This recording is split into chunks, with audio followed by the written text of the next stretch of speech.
Okay. Andito ka na sa home and wala ka pang account. So gusto mo mag-create ng account. Pwede mo itong i-click lalo na kung ikaw ay class advisor o kaya ay subject teacher or pwede din naman dito. Ano? So dito kasi makikita mo yung option para sa subject teacher, sa advisor, sa non-teaching, saka sa student. So punta tayo dito. Okay, click natin. Kunyari ang username mo ay ano 'to, advisor 1, advisor 1. Okay, kunyari ang pangalan mo ay si ano 'to, Maria Manalangin. Okay, Maria Manalangin. Kunyari ikaw ay teacher 2. So mamimili ka dito ng role mo kung ikaw ay class advisor o kaya ay subject teacher. Pero gamitin muna natin yung subject teacher. So kunyari ang email mo ay Maria at yahoo.com. Okay. So lagyan mo lang siya ng password and then i-confirm mo lang and then click mo lang 'to and then click mo lang yung register. So pwede mong i-save para hindi mo malilimutan.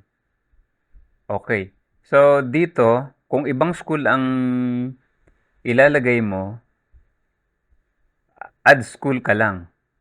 And then pag nag-add school ka, dito mo na isusulat. Kunyari, ah, Ginagaya.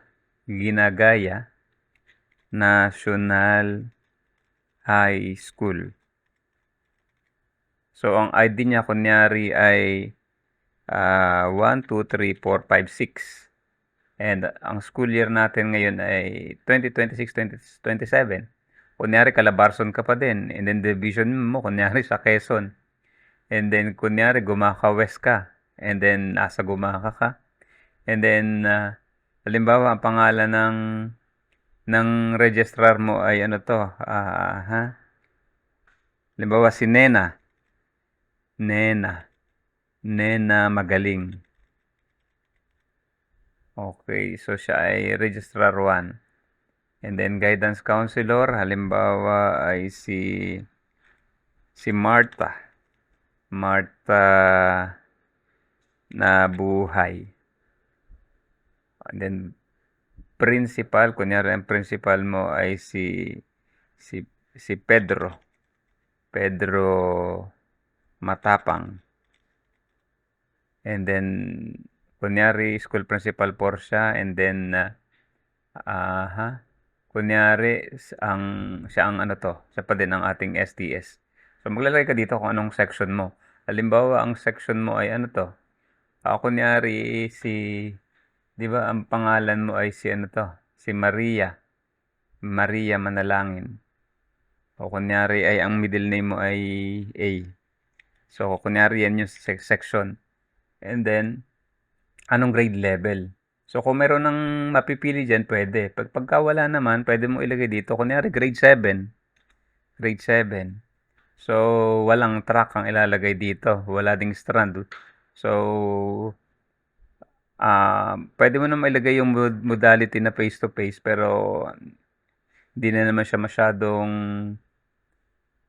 ano to, kailangan naka-indicate ngayon, then save mo lang. So meron ka ng ano to, meron ka ng account. So pwede mo nang explore dito. Ayan.